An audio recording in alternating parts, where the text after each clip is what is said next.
வணக்கம். இது எஃப்னா தமிழ் டிவியின் இலங்கையின் இன்றைய காலை செய்திகள். வடமாகாணத்தில் அனுர அரசின் தோல்விக்கான காரணம். வடமாகாண மக்களுக்கு தேசிய மக்கள் சக்தி அரசாங்கம் வழங்கிய வாக்குறுதிகள் எதுவும் நிறைவேற்றப்படாமை காரணமாக உள்ளூராட்சி மன்ற தேர்தலில் அரசாங்கம் வடக்கு மற்றும் கடும் தோல்வியடைந்துள்ளனர்.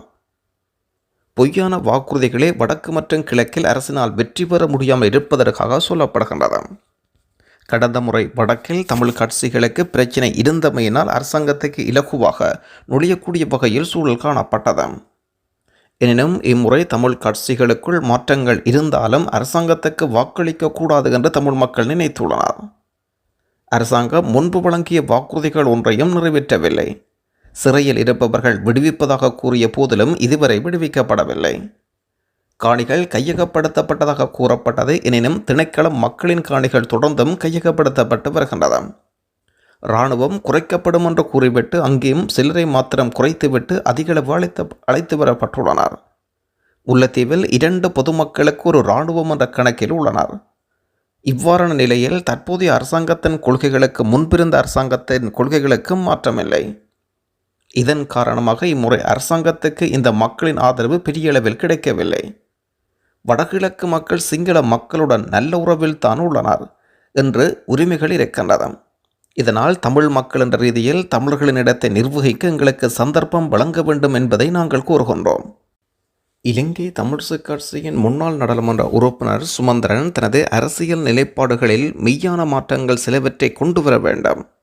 குறிப்பாக ஒற்றை ஆட்சியை பலப்படுத்தும் ஏக்கியர் ஆட்சியை கைவிடல் மற்றும் போர்க்குற்ற விசாரணை முடிந்துவிட்டது, இங்கு நடந்தது இனவழிப்பல்ல என்ற கதைகளை கைவிடல், வடகிழக்கு இணைந்து மரபொழிவி தமிழர் நிலத்தை தமிழர் தேசமாக உளப்பூர்வமாக ஏற்றால், இலங்கை தமிழரசுக் கட்சியில் நிகழும் குடும்பப்பிடி சண்டைகள் முடிவுக்கு கொண்டு வரப்பட வேண்டும்.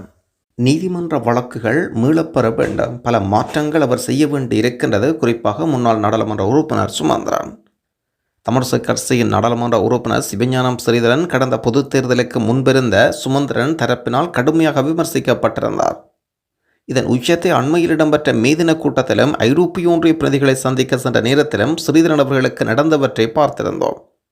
சொந்த கட்சிகள் இவ்வளவு சதிகள் நடக்கும் போது கூட தனியொருவராக நின்று கிளிநொச்சி மாவட்டத்தின் அத்தனை உள்ளூராட்சி சபைகளையும் தமிழரசுக் கட்சி வசப்படுத்தி இருக்கின்றார். இங்கே தமிழரசுக் கட்சி மக்கள் செல்வாக்குகள் ஸ்ரீதரன் இந்த யதார்த்தத்தை விளங்கிக் கொண்டு இலங்கை தமிழரசுக் கட்சியை வழிநடத்தும் பொறுப்பை அவரிடம் கையளிக்க வேண்டாம். தமிழர்களாகிய நாங்கள் EVPயை வடகிழக்கில் தோற்கடித்து விட்டோம் என்று அதிகம் சொல்கின்றோம். கடந்த 6 மாத காலப்பகுதியில் அவர்கள் நம் மத்தியில் நிகழ்த்திய அலப்பறைகள் தான் அதற்கு காரணம். சற்று நிதானமாக பார்த்தால் EVP ஆமைமுகத்தில் தமிழ் சமூகப்பட்டிருக்கின்றது. இந்த உள்ளூராட்சி சபை தேர்தலில் யாழ் மாவட்டத்தில் மாத்திரம் 56,615 வாக்குகள் EVPக்கு வழங்கப்பட்டிருக்கின்றன. ஆழமான தமிழ் தேசிய புரிதலோடு ஒன்றிணைந்த தமிழ் தேசிய பேரவை யாழ் மாவட்டத்தில் பெற்றுக்கொண்ட வாக்குகள் 51,046. வவுனியா மன்னார் ஆகிய மாவட்டங்களில் EVPயின் கை ஓங்கியிருக்கின்றன. கூட்டி கழித்து பார்த்தால் கிளிநொச்சி மாவட்டத்தை தவிர ஏனைய அனைத்து இடங்களிலும் EVP கடை திறந்திருக்கிறது. உள்ளூராட்சி சபை தேர்தல் 2025 நாடளாவிய ரீதியில் இறுதி முடிவுகள் வெளியாகியிருக்கின்றன. அனுர தரப்புக்கு 3,927 ஆசனங்கள், சஜித் பிரேமதாச தரப்புக்கு 1,767 ஆசனங்கள், தமிழ் தேசிய கூட்டமைப்புக்கு 377 ஆசனங்கள், ஐக்கிய தேசிய கட்சிக்கு 381 ஆசனங்கள், மொட்டு கட்சிக்கு 742 ஆசனங்கள், ஸ்ரீலங்கா முஸ்லிம் காங்கிரசுக்கு 116 ஆசனங்கள், சங்கு சின்னத்துக்கு 106 ஆசனங்கள். உள்ளூராட்சி சபை தேர்தல் நாடாளுமன்ற ரீதியின் இறுதி முடிவுகளின் அடிப்படையில் EVP கட்சியானது 45 லட்சங்கள் வாக்கு கிடைக்கப்பெற்றிருக்கின்றது. 45 லட்சம் வாக்குகள் கிடைக்கப்பெற்றதன் அடிப்படையில் 3,927 ஆசனங்களை தக்க வைத்துக் கொண்டனர். சஜித் பிரேமதாசவின் கட்சியானது 22 லட்சம் வாக்குகளை பெற்றுக்கொண்டதோடு மட்டுமல்லாமல் 1,767 ஆசனங்களை பெற்றுக்கொண்டனர். மொட்டு கட்சியினர் 9,54,517 வாக்குகளை பெற்றுக்கொண்டதோடு மட்டுமல்லாமல் 742 ஆசனங்களையும் பெற்றுக்கொண்டனர். ஐக்கிய தேசிய கட்சியினர் 4,88,000 வாக்குகளை பெற்று 381 ஆசனங்களை பெற்றுக்கொண்டனர். இலங்கை தமிழரசுக் கட்சி 3,00,000 7657 வாக்குகளை பெற்றுக்கொண்டு 377 ஆசனங்களை பெற்றுக்கொண்டனர். நில அபகரிப்புக்கு எதிராக மே மாதம் 29 போராட்டத்துக்கு அனைத்து தமிழ் கட்சிகளும் தங்கள் ஆதரவை வழங்க வேண்டும். சுமந்திரன். 6000 ஏக்கர் தமிழ் நிலத்தினை அபகரிக்கும் அரசாங்கத்தின் முயற்சிக்கு எதிராக மே மாதம் 29 இடம்பெற இருக்கும் பாரிய மக்கள் போராட்டத்துக்கு அனைத்து தமிழ் கட்சிகளும் தங்கள் ஆதரவை வழங்க வேண்டும் என்று இலங்கை தமிழரசுக் கட்சியின் பொதுச் செயலாளர் சுமந்திரன் வேண்டுகோள்.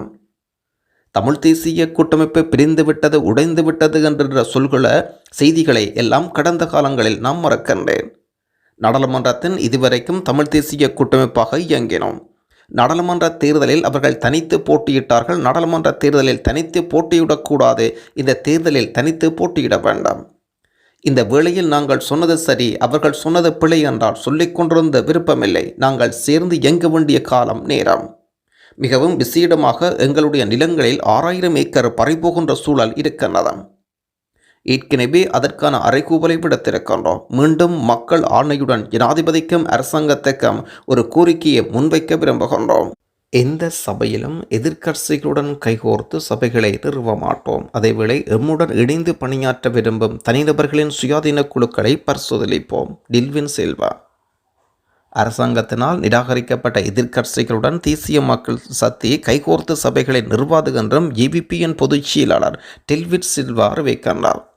இருப்பினும் என்பிபி கட்சியுடன் இணைந்து பணியாற்ற விரும்பும் தனிநபர்களின் சுயாதீன குழுக்களை பரிசீலிக்கும். தேசிய மக்கள் கட்சி பெரும்பான்மை உறுப்பினர்களை பெற்ற நிறுவனங்களில் தேசிய மக்கள் கட்சி நிறுவம் என்று கேட்டபோது மக்களால் நிராகரிக்கப்பட்ட எதிர்க்கட்சிகள் சபைகள் அமைப்பது நெறிமுறைக்கு புறம்பானது. அத்துடன் பெரும்பான்மை உறுப்பினர்களை பெற்ற கட்சி சபைகளை நிறுவ வேண்டும் என்றும் அறைகூவல் விடுக்கின்றார் டில்வின் சில்வா. கிளிநொச்சி யமீன் நான் தான். ஸ்ரீதரன் மக்களுக்கு அறிவுகோவல். கிளிநொச்சி மாவட்டத்தின் 3 உள்ளூராட்சி சபைகளிலும் இலங்கை தமிழரசுக் கட்சி அமோக வெற்றியிட்டிருக்கின்றது.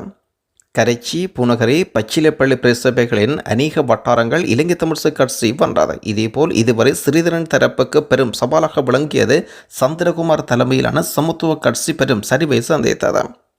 கரைச்சி பிரசபையிலும் இலங்கை தமிழரசுக் கட்சி 20 வட்டாரங்களிலும், ஐக்கிய மக்கள் சக்தி 1 வட்டாரத்திலும் வெற்றியீட்டினார். பூநகரி பிரசபையில் 10 வட்டாரங்களில் இலங்கை தமிழரசுக் கட்சி வெற்றியீட்டியிருப்பதுடன் இபிடிபி 1 வட்டாரத்தில் வெற்றியீட்டியது. பச்சிலைப்பள்ளி பிரசபையிலும் 6 வட்டாரங்களிலும் இலங்கை தமிழரசுக் கட்சியும் ஜனநாயக தமிழ் தேசிய கூட்டணி, தேசிய மக்கள் சக்தி ஆகிய தலா ஒவ்வொரு ஆசனங்களை வென்றனர். பிரசபைகளுக்கான விகிதாசார வேட்பாளர் இன்னும் அறிவிக்கப்படவில்லை என்பதும் குறிப்பிடத்தக்கது. உள்ளூராட்சி சபை தேர்தல் 2025 மாவட்ட ரீதியான இறுதி முடிவுகளின் அடிப்படையில் மட்டக்களப்பு மாவட்டத்தில் இலங்கை தமிழ் தேசிய கூட்டமைப்பு 91,818 வாக்குகளை பெற்று 85 ஆசனங்களை பெற்றுக்கொண்டனர். 2வது இடத்தில் ஏவிபி காணப்படுகின்ற விடயமும் குறிப்பிடத்தக்கது. இதுவரை 742 ஆசனங்கள் கைப்பற்றிய மொட்டு கட்சியினர் 3வது இடத்தில் இருக்கின்ற விடயமும் குறிப்பிடத்தக்கது. உள்ளூராட்சி சபை தேர்தல் 2025 மாவட்ட ரீதியான இறுதி முடிவுகளின் அடிப்படையில் மன்னார் பிரதேசம் இவிபியினர் 14,133 வாக்குகளை பெற்று 19 ஆசனங்களை பெற்றுக்கொண்டனர். ஸ்ரீலங்கா முஸ்லிம் காங்கிரஸ் 18 ஆசனங்களையும், தமிழ் தேசிய கூட்டமைப்பு 18 ஆசனங்களையும் பெற்றுக்கொண்டனர். திருகோணமலை மாவட்ட இறுதி முடிவுகளின் அடிப்படையில் ஏவிபியினர் 52,569 வாக்குகளும் 68 ஆசனங்களையும் பெற்றுக்கொண்டனர். ஸ்ரீலங்கா முஸ்லிம் காங்கிரஸ் 36 ஆசனங்களையும் 34,000 வாக்குகளையும் பெற்றுக்கொண்டனர். தமிழ் தேசிய கூட்டமைப்பு 31,394 வாக்குகளையும் 36 ஆசனங்களையும் பெற்றுக்கொண்டனர். ஸ்ரீலங்கா முஸ்லிம் காங்கிரஸ் 22 ஆசனங்களை பெற்றுக்கொண்டிருந்த விடயமும் குறிப்பிடத்தக்கது. முல்லைத்தீவு மாவட்ட ரீதியான இறுதி முடிவுகளின் அடிப்படையில் தமிழ் தேசிய கூட்டமைப்பு 20,080 வாக்குகளையும் 26 ஆசனங்களையும் பெற்றுக்கொண்டனர். ஜிபிபி 9,000 வாக்குகளையும் 12 ஆசனங்களையும் பெற்றுக்கொண்டனர். யாழ் மாவட்ட ரீதியான முடிவுகள் யாழ்ப்பாணம் தமிழ் தேசிய கூட்டமைப்பு 88,443 வாக்குகளையும் 135 ஆசனங்களையும் பெற்றுக்கொண்டனர். ஜிபிபியினர் 56,000 வாக்குகளையும் 81 ஆசனங்களையும் பெற்றுக்கொண்டனர். சைக்கிள் சின்னம் 51,000 வாக்குகளையும் 79 ஆசனங்களையும் பெற்றுக்கொண்டனர். சங்கு சின்னம் 46 ஆசனங்கள் பெற்றுக்கொண்ட விடயமும் குறிப்பிடத்தக்கது.